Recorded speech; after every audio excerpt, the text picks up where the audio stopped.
ao PS Cash, um podcast feito de jovens para quem mais quiser ouvir e aprender um pouco mais sobre o mundo de vendas, do marketing, do empreendedorismo no geral, de tudo mais que envolve o mundo dos negócios.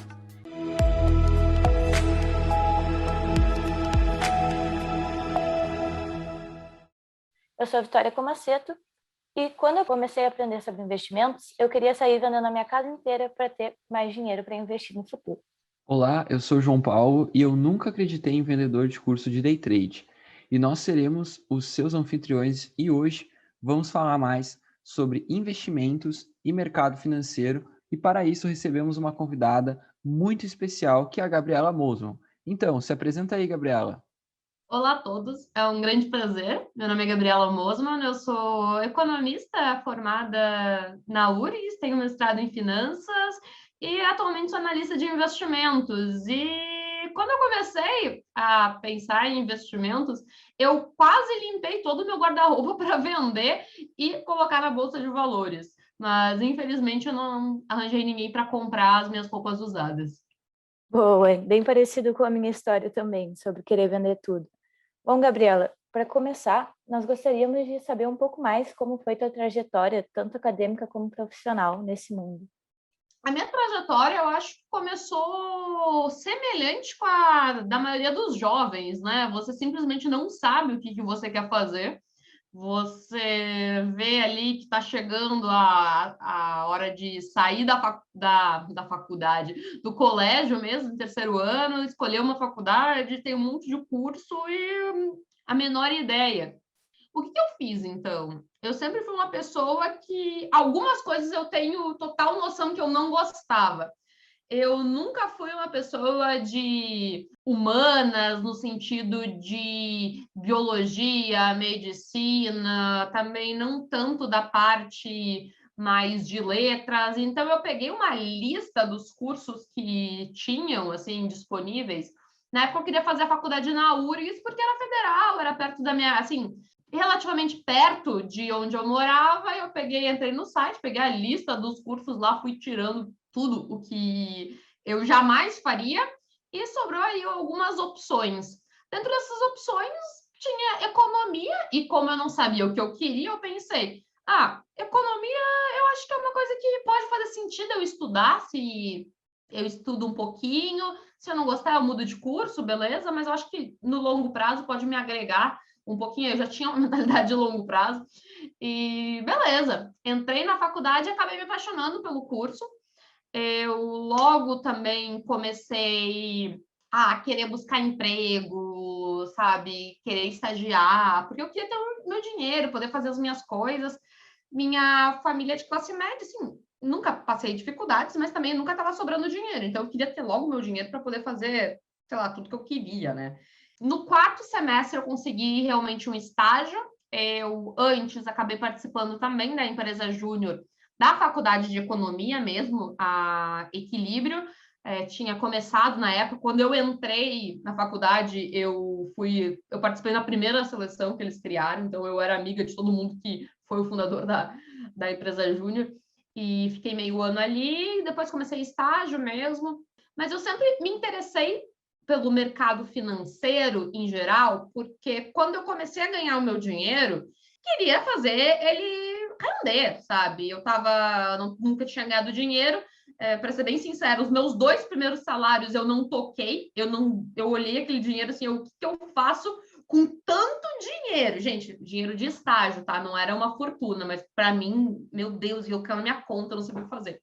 Então, meus 2 primeiros salários ficaram inteirinhos na minha conta, porque eu não sabia o que fazer, eu tinha alguns receios em gastar, sabe? Aquela coisa de tipo, nossa, eu não quero gastar meu dinheiro com bobagem, não sei o que fazer. E eu comecei realmente pesquisar sobre investimentos e aos poucos entendendo, né? No início, claro, gente, ficou na poupança o dinheiro, não deixei exatamente na conta corrente, né? Tipo, entrou o dinheiro e botei na poupança, porque eu acho que isso é um padrão, as pessoas sabem, tá, beleza, não vou deixar na conta corrente, botou na poupança. Mas eu fui pesquisando, assim, no meu primeiro ano de estágio, sempre ficou na poupança, eu estava guardando uns recursos mesmo para fazer um intercâmbio, e eu logo consegui esse meu estágio, eu guardei quase todo o dinheiro para fazer um intercâmbio que era assim, um dos meus maiores sonhos, minha família não tinha condição. Então, eu fui guardando um dinheirinho, sabe, do meu estágio. Consegui ficar 2 meses nos Estados Unidos. Na época, gente, o dólar, para vocês terem ideia, era 1,70, tá? Então, era mais viável com dinheiro de estágio poder fazer isso. Quando eu voltei, eu logo consegui outro emprego e fui sempre trabalhando. E dentro disso, eu comecei a mudar, então, um pouco a minha estratégia de investimentos. Eu saí realmente da poupança, fui mais para a parte de renda fixa, fundos de investimento, porque era a minha realidade na época, assim, do que eu poderia. Vale lembrar, gente, que isso foi por volta de 2010, 2011. Por mais assim que vocês pensam, tá, mas dá para começar a investir com pouco dinheiro? Claro, mas não era a mesma coisa, porque não tinha corretora taxa zero. Então, você não vai comprar uma ação, pagar 10, 50 reais e ter que pagar 10 reais de corretagem, sabe? Não era viável. Então, você vai para fundos, tanto de renda fixa, fundos de ações, e foi o que eu fui fazendo realmente. Na época que eu me formei, foi 2014, eu saí desse meu emprego, fui fazer outro intercâmbio também para passar mais tempo, para aperfeiçoar inglês. E tudo com o meu dinheiro guardado, investido, eu sempre fui fazendo isso muito, sabe? Eu com 22, eu saí de casa, mesmo fui morar fora, daí eu pedi demissão, voltei para casa, foi uma confusão. Fiz meu intercâmbio, voltei e fui fazer mestrado. O mestrado, eu fui fazer em finanças, porque eu já estava a louca realmente dos investimentos, eu amava isso, queria estudar mais, porque era aquela coisa de eu estou aprendendo a investir o meu dinheiro, porque isso vai me proporcionando outras oportunidades, vai aumentando, né? E também eu vi que eu podia fazer isso realmente da minha carreira. Eu trabalhava em banco na época, claro que eu acabava trabalhando com isso também, mas não era tão direcionado. Assim, eu vi a diferença que desde o meu primeiro estágio eu ter essa noção de investimento, de economizar, escolher alguns melhores investimentos, sabe, poder realizar sonhos. Então, eu consegui fazer 2 intercâmbios com o meu dinheiro, nunca tive auxílio financeiro da minha família, consegui morar sozinha, tudo ser totalmente independente, nova. Então, foram coisas que, claro que eu estudar, ter uma boa formação, ser uma boa profissional me proporcionou eu ter boas perspectivas profissionais, ter um bom emprego, que me desse um bom salário, mas essa parte de finanças pessoais, investimentos me proporcionam muita coisa. Então, eu vendo assim, pequenos sonhos já se realizando, isso me trouxe muita felicidade. Então, eu logo comecei no meu mestrado. No final do primeiro ano, eu já comecei assim a buscar outras formas. Então, eu comecei a desenvolver um lado um pouco empreendedor meu, no sentido de desenvolver consultoria, sabe, um trabalho autônomo mais. Então, não ficar... Eu estava no mestrado, eu era bolsista, fiz o mestrado na URGS, também na faculdade de administração, mas eu comecei a também atuar como uma profissional autônoma, de fazer consultoria financeira, eu também dava aulas particulares de economia e estatística, e eu comecei também a ver que existia a parte do empreendedorismo online. Então, eu comecei com redes sociais e tudo para tentar. Na época, era muito mais pensando em captação de cliente para minha consultoria, que eu estava, assim, estruturando. Então, eu tinha pouca gente, mas eu estava pensando em estruturar e eu pensei, na época, em utilizar redes sociais para isso. E foi acontecendo. Eu acabei engatando o doutorado no mestrado, mas eu fiz só o primeiro ano do doutorado ali na URGS mesmo, na faculdade de administração. Mas nesse meio tempo, a Suno entrou em contato comigo, eu já conhecia eles conheciam o meu trabalho também, e a gente acabou, assim, meio que entrando num consenso de fazer algum trabalho junto, e eu acabei me mudando para São Paulo, né? Na época eu morava em Porto Alegre, me mudei para São Paulo, larguei o doutorado, que, assim, sinceramente, não era muito o que eu queria fazer na época, mas eu, assim, vou continuar aqui estudando, fazendo meus projetos pessoais, mas daí realmente vi que eu poderia continuar com esses meus projetos pessoais de educação financeira, trabalhar com investimentos, não sozinha, mas em conjunto com o assunto, que a gente tinha assim, filosofias totalmente alinhadas. Eu já tinha um nome, de certa forma, formado tanto academicamente como em redes sociais também. Então, eu não iria simplesmente vincular o meu nome a uma empresa que eu não acreditasse, nem nada disso, porque meu nome importa muito para mim, porque eu acabei desenvolvendo toda essa uma carreira. Então, eu busquei realmente boas empresas e para trabalhar, né? Não para investir, no caso, mas eu fui buscando assim me associar sempre com empresas, pessoas que eu acreditasse e tivessem alinhadas comigo. E assim, eu vejo a minha carreira, ela foi muito de descobertas, tá? E eu acho que isso é muito importante pra gente. E eu fui testando, sabe? Eu sempre fui uma pessoa assim, tipo, não tô gostando dessa situação, vou buscar outro emprego, vou buscar outra coisa, porque eu quero mais, sabe?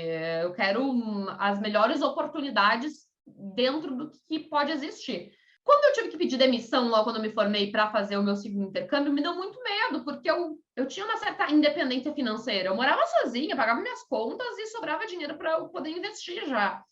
Mas eu via que não era aquele o caminho que eu queria, então eu tinha que dar alguns passos para trás. E eu acho que esse momento de descoberta faz parte, porque a gente não vai, sabe, sair da faculdade sabendo o que quer fazer. Eu acho que a gente tem que ir testando, entendendo. Eu fui fazer mestrado para ver como é que era a área acadêmica. Eu gostei muito da parte de dar aula, ensinar, mas assim, a parte de pesquisa, fazer artigo científico não era tanto assim a minha vibe. E é uma questão de descoberta, sabe, gente? Eu acho que você só vai ser o melhor profissional quando você fizer o que você gosta. E no meu caso, eu gosto disso, eu gosto dessa parte de estudar investimentos, ensinar sobre investimentos. E isso acabou casando com eu me tornar uma melhor investidora. Então, acaba que, digamos assim, para mim, esse lado é muito bom e é muito fácil, porque eu trabalho com isso, então é fácil desenvolver o lado investidor, pessoa física da Gabriela. Eu sei que algumas pessoas podem ter um pouco mais de dificuldade, e eu gosto sempre de dar o exemplo o médico, o advogado, alguém que não está nisso, sabe? Pode ser muito mais difícil. Nesse caso, eu sempre assim, gente, busca um bom profissional para te ajudar, alguém que está vivendo isso, sabe? Da mesma forma que eu busco um médico para cuidar da minha saúde, digamos assim, para me dizer quais são os exames que eu tenho que fazer, o check-up, alguma coisa, porque eu não tenho estudo, eu não tenho base para isso, e eu não tenho tempo para me especializar nisso, digamos assim. Eu sempre indico para as pessoas buscarem essas pessoas para ter informação. Mas não quer dizer que você não tem que ter nenhum tipo de informação, você tem que saber o básico. Assim, se o médico chegar para mim e falar, não, agora para você ficar saudável, você tem que comer só hambúrguer. Eu vou saber que, né? Assim, esse médico ele tá meio doidinho, não pode me mandar para ir no McDonald's todo dia, que eu sei que não tá certo. Então você tem que ter, no mínimo, esse discernimento do que tá certo, o que tá errado. Mas eu acredito assim que redes sociais está vindo muito para ajudar, porque infelizmente a gente não tinha essa educação financeira básica, as pessoas não tinham essa visão realmente, e as coisas estão mudando. E eu fico muito feliz de certa forma, estar ajudando, estar participando disso, sabe? Porque, de novo, para mim mudou tanto a minha vida em termos de ter esse conhecimento financeiro e poder fazer, seguir uma coisa que eu amo. Eu sou muito grata, realmente, a tudo que foi acontecendo na minha vida. E eu espero que as pessoas consigam isso também. E, assim, finanças é muito importante porque te dá bases para várias outras coisas, né? Assim, não trabalhar com finanças especificamente, mas você ter esse conhecimento financeiro, esse suporte, digamos assim, tá com uma vida financeira ajustada, te dá bases para outras coisas. Eu gosto de falar que finanças é um dos pilares da vida, né? Da mesma forma que é importante a gente estar saudável para poder acordar todo dia e fazer o que a gente tem que fazer no nosso dia, a gente tem que ter a nossa saúde financeira para também dar suporte, né? Porque, assim, se você está endividado, não consegue pagar suas contas, dificilmente você vai ter uma tranquilidade mental, psicológica para conseguir focar nos seus sonhos. Você vai estar preocupado com muitas outras coisas. Realmente, tu tens ajudado muito, tanto eu como outras pessoas que eu conheço nessa questão das redes sociais, né? Isso colaborou muito já, eu acho que principalmente no ano passado a gente viu uma popularização dos investimentos e as redes sociais têm ajudado muito nisso, né?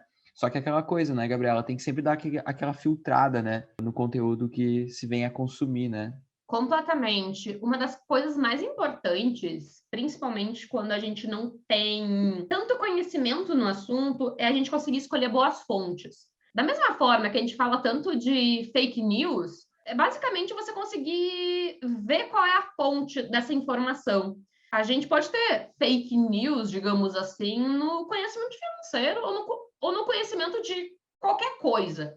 A gente precisa buscar uma fonte confiável, uma fonte de referência. Eu vejo que hoje tem muita gente falando de finanças, investimentos, e não é por mal, porque de certa forma tá fácil, qualquer um pode criar um perfil ou colocar em rede social a sua opinião. Tá tudo bem, todo mundo é livre, é liberdade de expressão, né? Todo mundo pode dar sua opinião.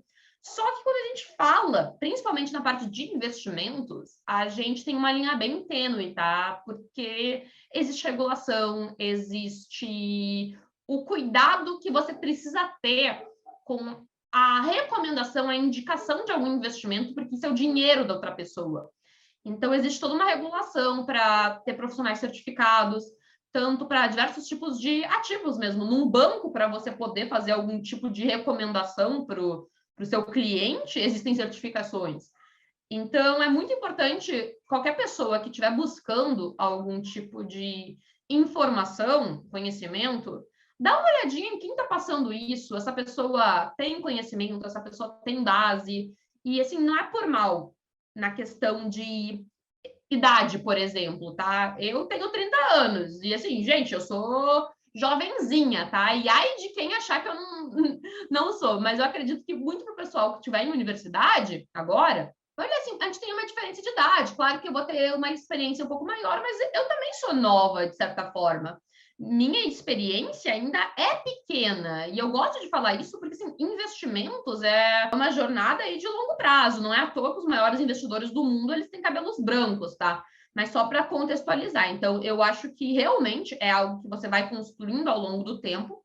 Só que eu também vejo, e é uma crítica a algumas pessoas mais novas, e não estou dizendo que essas pessoas não podem ter capacitação, só que eu vejo muitas vezes pessoas, tanto em rede social, e assim, não é por idade, tá? Mas é que geralmente eu vejo um pouco isso. Muitas pessoas assim que não têm experiência ou estão investindo há 6 meses e se acham o melhor profissional do mundo e já vão botando a sua ideia e cria curso e quer vender algum curso, alguma coisa.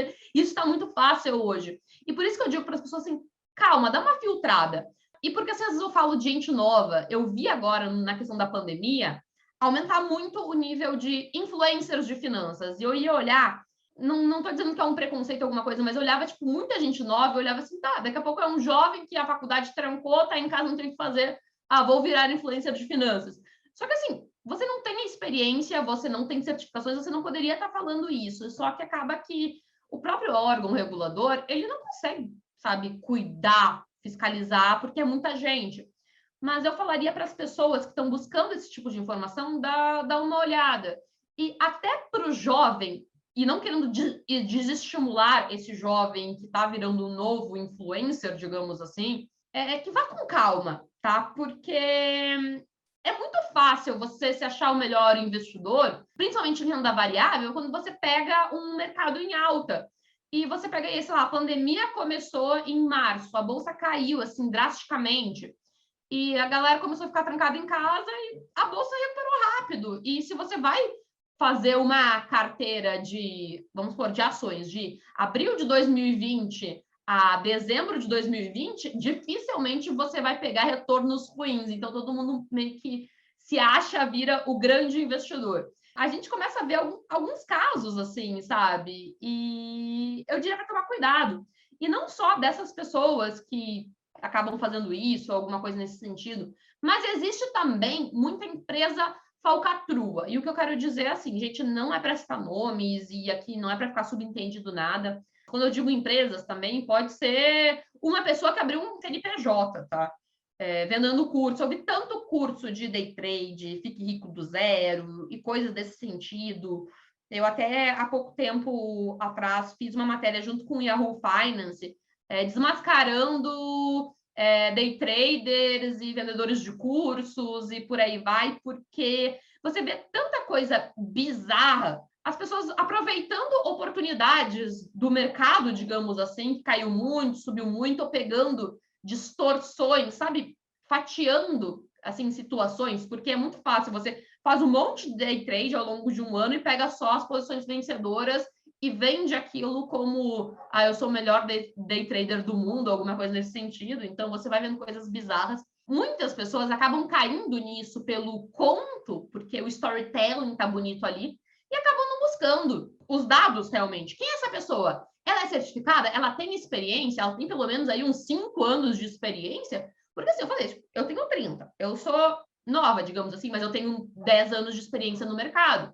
Então, eu já tenho uma base para poder a pessoa olhar para mim, para a Gabriela, e ver assim, tipo, tá, essa menina, ela pelo menos sabe um pouquinho do que ela está falando.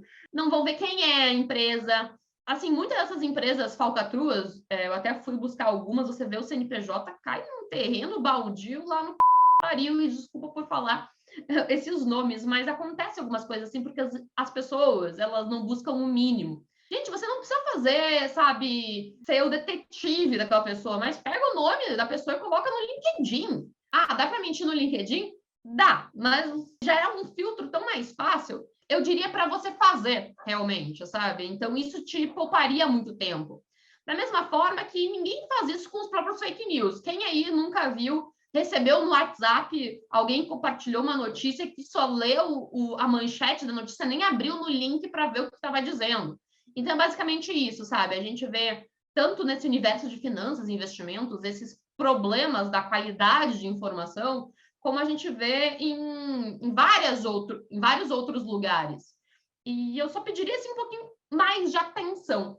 Eu aprendi muito isso, basicamente, em fazendo meu mestrado, porque tudo que você vai estudar, você precisa buscar uma referência, você precisa ter o embasamento, então você vai aprendendo a fazer esse trabalho de buscar a fonte, ver quem é, ver o nome, ver a referência. Então, isso é algo importante, porque isso vai te dando garantia de, beleza, então eu posso seguir essa pessoa. Depois que você cria uma confiança em certa pessoa, você não precisa ficar fazendo mais esses filtros, você consegue ir criando uma base, ideias de formação e tudo mais. Então, tu já até comentou agora há pouco, né, a questão da importância do dinheiro. Tu falou que é uma questão que é até um pilar, né, tu veio a comentar. E aqui a gente queria fazer uma pergunta para ti de como foi, assim, na verdade, como tu observa a importância do dinheiro, principalmente para o público jovem, aquele que está começando a faculdade ou está terminando o ensino médio, assim, qual é a importância do dinheiro na vida das pessoas, principalmente para esse público, na tua opinião, Gabriela? O dinheiro é importante para todo mundo, né? Assim, a gente não vamos ser hipócritas aqui. Mas eu acredito que, principalmente para essas pessoas mais jovens, eu focaria muito no dinheiro para investir em mim mesma, tá? E no que eu quero dizer. Você consegue muito conhecimento de forma gratuita na internet, mas aproveita que você é novo e provavelmente o dinheiro que você vai ter não vai ser muito, não vai ser um grande diferencial na sua vida como investidor, principalmente quando você está na faculdade. Você pode sim investir em bolsa de valores ou qualquer outro tipo de produto financeiro, mas encare isso como um processo de aprendizado. Eu vejo que muita gente tem medo de começar a investir em ações. Então, assim, gente, pega R$ 50 e, assim, sei lá, esses R$ 50 é quase como eu rasguei, tá? Eu vou botar na bolsa e vou ver no que vai dar. Mas, assim, você estuda, busca informação, testa, entende, encara como um aprendizado, não como ganhar dinheiro. E eu acho que isso é uma forma de quebrar esse paradigma, esse medo de perder dinheiro. E se você já perdeu, tá? Gastou, comprou um livro, sabe? Hoje qualquer livro tá aí dos seus 30 a 50 reais. Então, pensa um pouquinho nessa perspectiva. Todo esse seu dinheiro você está investindo no seu conhecimento. Ou adquirindo um curso, comprando um livro, sabe? Testando investimentos, como fazer isso. Então, para você ir aproveitando de uma forma que você pode tanto se desenvolver na carreira que você vai escolher na sua vida, como nessa parte, nesse pilar de finanças, investimentos pessoais. Perfeito. Ainda um pouco nesse gancho de dicas para os jovens, para quem está começando assim uma carreira, quem está na faculdade, nós sabemos que o mercado de trabalho, principalmente o mercado financeiro, ele é muito dinâmico e competitivo. Nos últimos anos tem crescido o interesse no número de pessoas sobre investimentos, sobre carreira nessa área. E, na tua opinião, Gabriela, quais os principais requisitos e desafios que tu observa para quem quer trabalhar no mercado financeiro atualmente? O mercado financeiro, ele é um ambiente muito democrático e dinâmico, tá? E o que eu quero dizer nesse sentido? Você não vai conseguir se desenvolver muito no mercado financeiro se você não tiver ou muita paixão pelo que você faz, ou muita ambição mesmo, porque ele demanda muito, tá? Então, por ser um ambiente muito democrático, ele vai premiar quem entrega mais, quem faz mais, e você só vai conseguir isso se você ama muito seu trabalho, ou você se dedica muito porque você é muito ambicioso, você tem gana, sabe, sangue nos olhos. Então, não é um lugar no sentido de, tipo, eu vou ter uma carreira e pensar, assim, vai ser tudo tranquilo, 8 horas por dia, 5 dias por semana. Não. Você até pode fazer, mas você vai ter uma carreira, digamos assim, mais básica. Para alguns pode fazer sentido, para outros não, mas vai acabar que você não vai se diferenciar tanto. E se você não for desses ambientes onde o mercado financeiro é maior, mais desenvolvido, São Paulo, Rio, dificilmente você consegue entrar se você não tiver essas características realmente. Então, tem que ser pessoas que você gosta de estudar sobre o assunto, que você interage o tempo todo com o assunto, que você quer se desenvolver por diversos motivos, e daí, assim, sucesso. Mas você tem que pensar que você vai trabalhar muito, muito. Mas a regulação trabalhista só deixa trabalhar 44 horas por semana.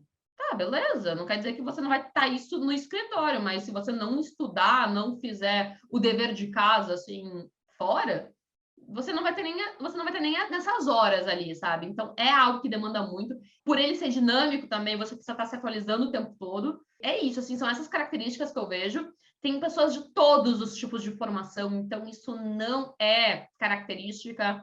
A questão de idade também pode variar bastante, porque é isso, assim, você consegue ver quem tem esse sangue nos olhos, assim, e essas pessoas acabam se desenvolvendo muito rápido, assim, tendo um crescimento muito rápido no mercado financeiro.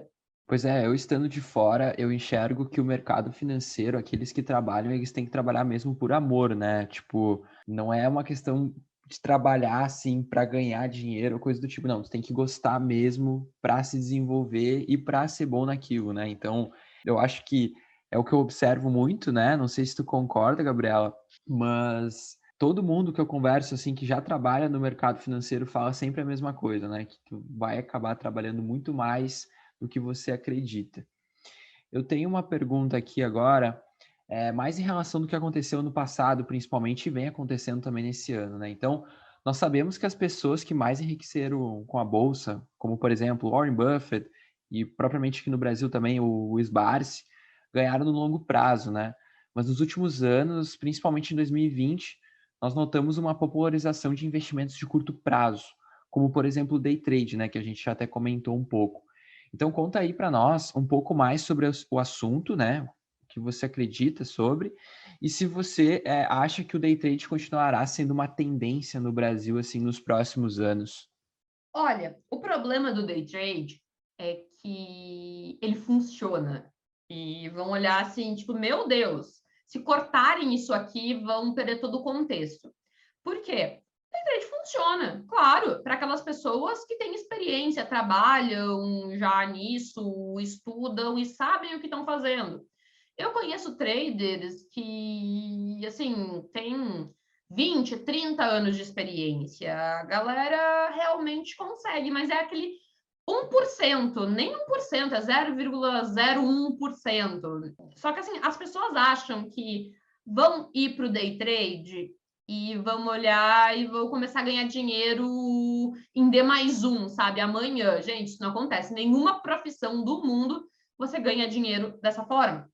Para você conseguir se desenvolver no day trade, você vai ter que estudar muita coisa. E, assim, o trade em si não é só análise gráfica, você entender o modelo, o sistema econômico e tudo mais. Os melhores traders, a galera acha que fica comprando e vendendo, comprando e vendendo. Às vezes o cara faz uma operação na semana, sabe? É aquela coisa pontual de você fez bem estudado. É muito diferente dessa concepção. Então, isso que acontece, tá? Porque assim, se não existisse verdadeiramente pessoas que ganham dinheiro no day trade, não existiria, tá? Então, eu também não tô aqui para mentir para vocês. Existem, mas são muitas poucas pessoas. A probabilidade de você ser uma delas é mínima. Da mesma forma, existem pessoas que ganham dinheiro jogando futebol. Sim, muitas. A grande maioria não ganha, sabe? Esporte, você tem que ser o ponta a ponta nível olímpico para ganhar dinheiro. A grande maioria não ganha. Então, a gente está falando de outra coisa, investimentos. Day trade é uma profissão. Você vai passar horas e horas do seu dia estudando, aprendendo, sei lá, suas 14 horas por dia, estudando, aprendendo ao longo de vários anos para começar a ganhar dinheiro, tá? Uma profissão. Você está trocando seu tempo por um possível retorno. Não é garantido, não é nada, é uma profissão das mais estressantes que existem e a gente precisa entender isso, tá? Você não vai ganhar dinheiro daqui um dia, nem daqui um ano. Provavelmente vai, no mínimo, aí uns de 5 a 7 anos estudando isso. Quando a gente fala investir o seu dinheiro, é para o longo prazo, é o famoso buy and hold, análise fundamentalista, pode ser renda fixa, pode ser renda variável, uma carteira diversificada, porque você vai estar investindo, você vai estar fazendo o seu dinheiro trabalhar para você. É uma coisa adicional ao seu trabalho, tá? Investir é renda passiva, trabalho é renda ativa, são duas coisas diferentes. Day trade não é investimento, nunca foi e nunca será. Infelizmente, as pessoas têm essa concepção errada. Bom, Gabriela, apesar de muitos investidores investirem no longo prazo, quando acontecem grandes oscilações como a de 2020, muitas pessoas reagem de uma forma negativa, acabam se desesperando com as quedas. E a gente gostaria de saber como a Gabriela reagiu em março de 2020 com as quedas ocasionadas devido à pandemia de Covid-19, que levou muita gente a desespero e a tirar dinheiro da bolsa, enlouquecidos. Como foi que a Gabriela reagiu? E também, como você avalia ser a postura adequada para momentos de turbulência, como observamos ano passado e em 2008, na crise de subprime? Eu fiquei muito surpresa com o que aconteceu, e digo assim, não no primeiro circuit breaker que teve na bolsa, tá? Teve vários outros em seguida, e fiquei surpresa, porque foi uma loucura tão generalizada que eu acho que o nível de loucura foi tão grande que isso me tranquilizou, porque eu sabia que ia voltar. Da mesma forma que para mim era tranquilo, que eu sempre tive uma boa reserva de emergência, eu ficaria tranquila realmente, mas a gente sabe que nunca é fácil. Mas, assim, sendo bem sincero, o que aconteceu? No final de 2019, a bolsa estava subindo muito e eu comecei a não encontrar mais tantas oportunidades. Eu sempre tenho um dinheiro que eu invisto todo mês, assim. E para mim não estava tão interessante, eu comecei a guardar e criar uma reserva de oportunidade. Eu nunca tenho, mas eu acabei criando. E logo no primeiro circuit breaker da bolsa, eu aproveitei e utilizei essa minha reserva. Só que depois vieram 5, né? E tá tudo bem, para mim foi tranquilo, no sentido de, tipo, ninguém vai acertar o momento, mas para mim foi tranquilo, porque eu já tinha vivido momentos assim. Eu já estou investindo há mais tempo. Eu vivi a greve dos caminhoneiros, Joesley Day e por aí vai, sabe? Então, para mim, de certa forma, eu já estava um pouco acostumada na situação. Mas, claro que a gente não gosta de ficar vendo patrimônio cair 40%, mas, enfim, coisas da vida. E, gente, vai acontecer de novo, sabe? Você tem que estar bem, ok, em relação a isso. Se você não está bem, ok, tem que investir menos em renda variável, tem que ter uma reserva de emergência maior e por aí vai. O que acontece? O meu maior medo não foi na bolsa, porque eu sabia que a bolsa ia retomar. As empresas listadas na bolsa de valores são as maiores do Brasil. São essas empresas que vão menos sofrer com lockdown, crise. Quem sofreu mais é a pequena empresa que nem está na bolsa, é o microempreendedor. Esse que acabou se ferrando, digamos assim. Essas empresas estão ganhando market share. E eu vi, até teve uma reportagem do CEO do Starbucks, na Financial Times, ele falando que eles estavam dando market share, porque as pequenas cafeterias estavam quebrando, e para eles as coisas iam melhorar, sabe? Eles deixaram de vender, mas eles estão ampliando esse market share, que fica, digamos, páreo a páreo, e depois da pandemia eles vão poder se desenvolver mais. Tentando resumir, né? E, basicamente, isso acaba acontecendo com muitos outros segmentos, tipos de empresa e por aí vai.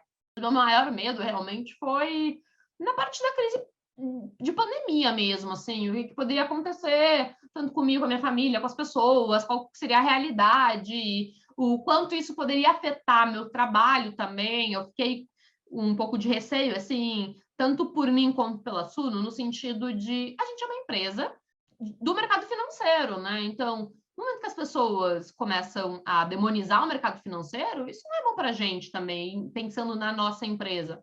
Mas acabou que a gente continuou crescendo, a vida seguiu realmente, as coisas retomaram e estamos aí, sabe? Estou bem feliz. Foi muito melhor do que eu poderia ter imaginado naquele momento. E, gente, para quem passou, sobreviveu a tudo isso em termos de investimento, isso é formação de caráter, porque vai ter outras crises, vai ter outros circuit breakers, então se acostume. Pois é, assustador mesmo é aquelas quedas que seguem vários e vários anos, como por exemplo, né, de 2011 até 2015, mais ou menos, a gente viu a bolsa cair aí todos esses anos seguidos, né? E agora com essas quedas que a gente vê, pelo menos ela cai rápido, mas volta rápido ao mesmo tempo, né? Então, eu te entendo nesse quesito. Eu vou estar te perguntando agora uma pergunta um pouco relativa, né, de pessoa para pessoa. Mas então, o que é liberdade financeira para a Gabriela, assim? E quais são as armadilhas para aqueles que são iniciantes e que acabam afastando as pessoas da sua liberdade financeira? Liberdade financeira é um conceito muito subjetivo, tanto na definição quanto em valores mesmo, tá? Assim, não existe você tem liberdade financeira com R$ 1 milhão. Tem gente que com R$ 1 milhão nem starta mesmo, sabe? Tem um padrão de vida tão mais elevado. Para a Gabriela, poder dormir tranquila, poder fazer o que gosta, não por dinheiro, porque não é isso que me move no caso. Poder dar suporte para minha família, sabe? Saber que se alguém tiver algum tipo de dificuldade, beleza, eu que escolho. Não precisar estar presa num trabalho, tanto na parte financeira quanto na parte geográfica. E isso foi uma das coisas até que me motivou a ir para a Suno, curiosidades aqui à parte. Mas sabe que se eu quiser amanhã viajar para qualquer lugar do mundo e trabalhar de lá, eu posso, tanto financeiramente como posso continuar fazendo o trabalho que eu amo, posso me sustentar sem o meu salário do meu trabalho em qualquer lugar do mundo, sabe? Claro que, gente, eu não vou poder fazer isso de um hotel 5 estrelas, tá? Não é isso. A liberdade financeira é você encontrar um padrão de vida que você gosta, que você é feliz, e poder manter ele sem o dinheiro do seu trabalho, tá? Então, você identificar o que te faz feliz, o que você quer, o que você deseja e ter uma renda passiva para isso. Então, isso pode variar muito na questão também de valores, né? Por exemplo, uma pessoa pode ter uma vida boa com uma renda de R$ 3.000 por mês. Isso paga meu aluguel, divido com mais alguém, ou beleza, às vezes mora um pouco mais no interior, os custos são menores. Outras pessoas precisam de uma renda de 50 mil. E beleza, se para você isso faz sentido, sabe? É isso mesmo, só que você precisa ter um patrimônio que gere essa rentabilidade. Por exemplo, com R$ 3.000 por mês, assim, você tendo uns 400, 500 mil investido, você consegue essa renda passiva, assim, de uma forma fácil, tá? Então, você atingiu sua liberdade financeira com metade de R$ 1 milhão. Agora, se você quer uma renda passiva de R$ 50 mil por mês, aí a história é outra. E eu, Gabriela, o que eu fiz, tá? Eu acho que é interessante a gente comentar nesse sentido. Claro, quando eu, assim, falo que eu atingi minha liberdade financeira, iniciou numa realidade onde a gente estava com uma taxa de juros a 14%. Então, qualquer renda fixa que você tivesse, a gente dava uma renda passiva garantida muito boa, muito tranquila. Então, o meu patrimônio realmente era muito menor, mas a rentabilidade era muito maior, passiva. E o que a Gabriela fez? Eu diminui muito todos os meus custos. Assim, eu precisava de um dinheiro muito baixo para manter minha vida, meu padrão. E para mim aquilo estava bom, beleza. Eu posso viver feliz com isso hoje, sabe? Sem estresse. Eu comecei a trabalhar mais para ganhar mais dinheiro, para poder investir mais, para daí garantir que essa minha renda passiva estivesse aumentando e a partir disso eu ia aumentando o meu padrão de vida. Então, eu sempre tive um pouco essa filosofia, assim, de poder criar uma vida feliz para mim, na realidade que me for possível, com o dinheiro que for possível, e me guiando nisso, sabe? Porque é muito fácil você ganhar, sei lá, um salário de novo, 3 mil reais por mês. Agora você vai promovido e ganhar 5 mil. Ah, beleza, então agora eu vou viver com esses 5, não mais com os 3. Você não pode não viver com 13,5 e dar um, sabe? Eu acho que é uma questão de você se acostumar a segurar um pouco, botar um pouquinho no freio quando o seu dinheiro aumenta e você poder criar essa gordura nos seus investimentos para te proporcionar maiores tranquilidades. E, gente, assim, hoje eu não vivo de renda passiva. Eu tenho um trabalho, uma renda, mas eu vou deixando meus investimentos, a renda passiva gerando ali. Isso vai me guiando para o que pode ser os meus custos, as minhas despesas mensais. Então, eu sempre tento fazer um pouquinho esse padrão, assim, para eu poder me guiar. E eu acho que é um treino psicológico também, porque eu vejo muita gente não conseguindo ser feliz com o que elas têm. E eu acho isso muito triste, tá? Infelizmente, a gente vive num país pobre. A renda média do brasileiro é menos de 3 mil reais, assim, a última vez que eu vi esses dados no IBGE. E essa é a nossa realidade. Então, infelizmente, por mais que você possa ganhar um bom salário, e eu faço isso para mim, assim, nossa, eu tenho um bom salário. Converte em dólar, tá? Vai ver a renda média do americano, você vai olhar, putz, eu sou pobre mesmo, sabe? Então, eu acho que é a gente tentar olhar um pouquinho para trás, tentar, tipo, deixa eu tentar ser feliz com o que eu tenho, encontrar a felicidade no meu dia a dia, sabe? Tentar fazer um pouquinho esse treino. E isso vai ser muito prazeroso. Isso te ajuda a encontrar a verdade nas coisas, isso acaba replicando nas suas finanças. Porque você também consegue ponderar melhor, tipo, vale a pena eu gastar dinheiro com isso? Isso vai trazer felicidade mesmo? Isso faz sentido? Então, é um processo psicológico um pouco, sabe? Eu acho que é aí que as pessoas se perdem. Às vezes elas não querem ter essa conversa com elas mesmas, elas não querem botar essas contas no papel realmente, porque a verdade, ela é dura, é difícil. Para mim foi difícil. Assim, meu primeiro salário de estágio era R$ 700. Nossa, tem gente que ganha muito menos? Tem, com certeza. Mas, assim, você vai encarando a realidade e em finanças, gente, não existe romantismo, é realidade, você vai botar no papel, vai fazer o cálculo, vai ver e vai ter que ir se deparando com essa realidade, encontrando a felicidade nessa realidade, tá? E eu acho que é basicamente isso, assim, não é impossível. A liberdade financeira não é uma coisa impossível de você encontrar. Você consegue atingir. Basicamente, você conseguir alinhar suas expectativas com o que é possível e trabalhando. É algo de longo prazo? É algo de longo prazo. Mas se você não colocar isso no papel, vai ser mais e mais longo prazo, cada vez mais, até que vai chegar a um ponto que realmente você não vai conseguir atingir. Por isso que eu acho que é muito importante para quem está começando, não tem, sabe, traumas financeiros, de passou dívida, ou tipo, tem muita dificuldade, alguma coisa assim, já vai encarando a realidade desde, tipo, de hoje, sabe? Eu fiz isso, eu acho que isso é muito bom para mim. Eu não tenho problema encarar a minha realidade financeira. Nunca tive, por mais difícil que ela fosse, sabe? Passei por muito perrengue, mas você vai construindo esse caráter, você vai entendendo quanto você pode gastar, quanto você não pode gastar, o que faz sentido, e aos poucos você vai criando mais patrimônio, porque você está sempre investindo, e aos poucos você vai poder realmente se dar alguns luxos. Eu não estou falando para você sempre viver com pouco, tá, gente? Não, muito pelo contrário. Você tem que sabe, viver o hoje também, aproveitar. mas tudo com equilíbrio. E liberdade financeira é isso. Buscar uma vida com equilíbrio. Se eu pudesse escolher uma resposta, assim, para todo mundo ouvir desse podcast, seria essa, sobre liberdade financeira. Acho que tira muito aquele conceito que as pessoas acham que para investir precisa muito dinheiro, que a tua liberdade financeira vai ser, assim como a Gabriela falou, com 50 mil, e não é bem assim que funciona, uma renda passiva de 50 mil.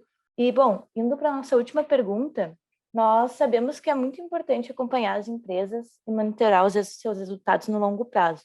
Mas a gente gostaria de saber, Gabriela, se tu pudesse escolher uma empresa para manter sempre na tua carteira para o resto da vida, qual empresa você escolheria?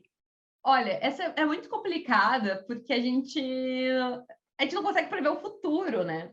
Mas, digamos assim, tudo mais constante, eu buscaria, pensando em Brasil, dentro do universo de investimentos do Brasil.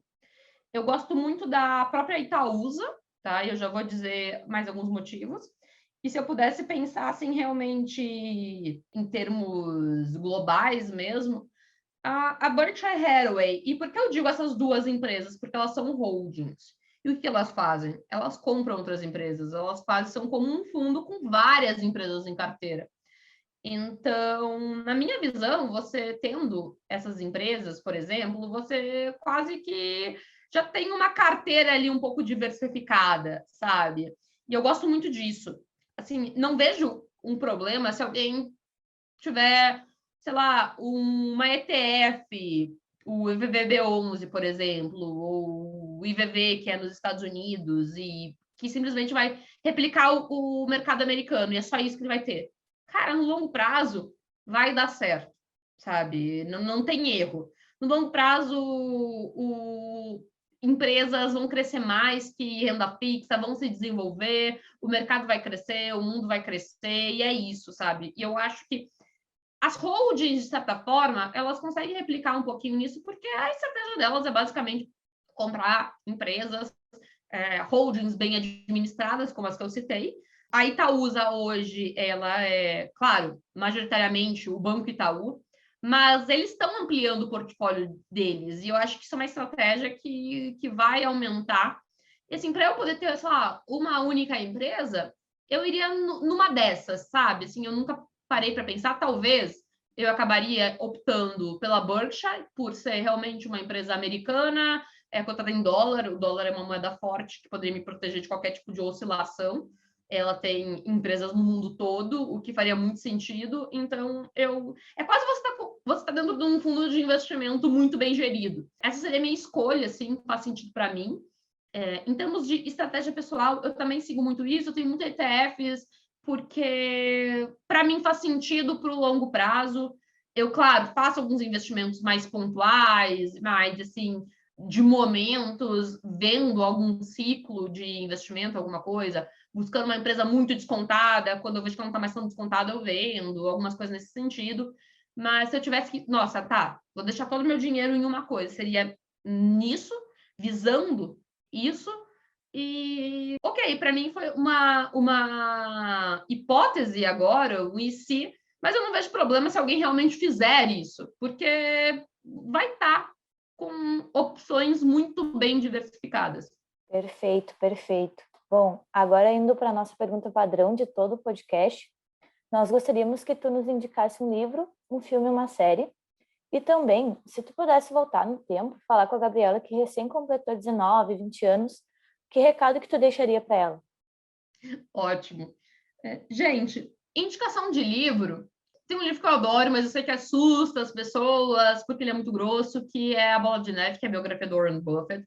Não por causa de ser quem ele é, ou qualquer outra coisa assim, mas eu gosto muito da lição que ele passa mostrando a vida dele. Por mais rico que ele fosse ou qualquer outra coisa, ele sempre teve um padrão de vida, digamos, normal, sabe? E eu acho que isso mostra muito, que não adianta você ter a melhor estratégia de investimentos do mundo se você não consegue economizar dinheiro, se você não consegue fazer o básico, tá, gente? O básico que acaba fazendo a diferença é o famoso Pareto, sabe?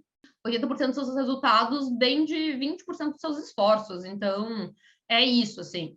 Em termos de filmes, séries, assim, que poderiam trazer alguma mensagem, muitas pessoas, elas ficam naquele e se. Eu gosto muito do filme, ele já é um pouco antigo, do Efeito Borboleta, que mostra isso, sabe? Como cada escolha na sua vida tem um grande impacto, pode mudar todas as coisas. E, gente, é impossível voltar no tempo, tá? E quando a gente começa a questionar muito isso, você não sabe, por mais o seu e se, você só tá olhando uma variável que poderia ter mudado, mas poderia ter mudado tantas outras coisas que talvez você tivesse pior. Então, eu vejo as pessoas sofrendo muito, né? É porque eu não fiz isso. É porque eu não fiz aquilo. Tipo, como se eu tivesse feito, seria muito melhor, mas talvez iria ser pior, sabe? Então, assim, só segue sua vida, aprende com seus erros e é isso, vida que segue.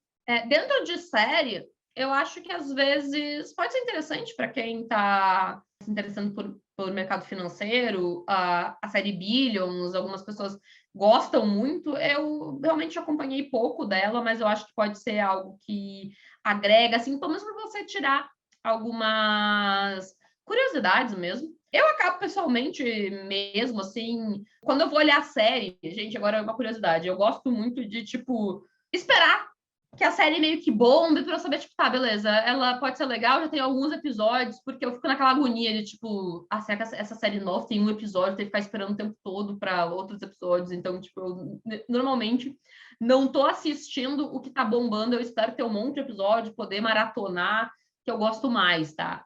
Então, às vezes eu fico por fora das novidades, mas é isso, basicamente. Perfeito. Bom, Gabriela, nós queremos agradecer muito por ter topado participar desse episódio com a gente. Foi muito bom gravar contigo.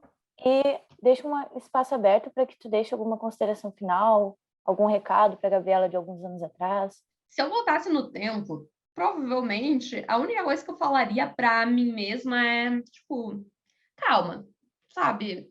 Segue da forma que você está fazendo que vai dar tudo certo.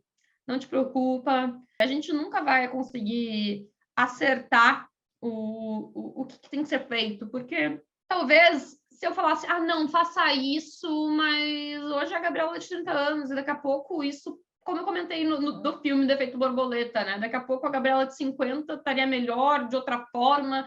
Então, assim, segue, vai sempre considerando fazer o que você acha que é a melhor coisa que deveria ser feita naquele momento. Antes de tomar uma decisão, pondere, não se martirize com arrependimentos e nem nada disso. A vida, você tem que aproveitar cada momento. Basicamente, esse seria meu recado para as pessoas mesmo, sabe? Siga a vida da forma que você acha que te faça feliz.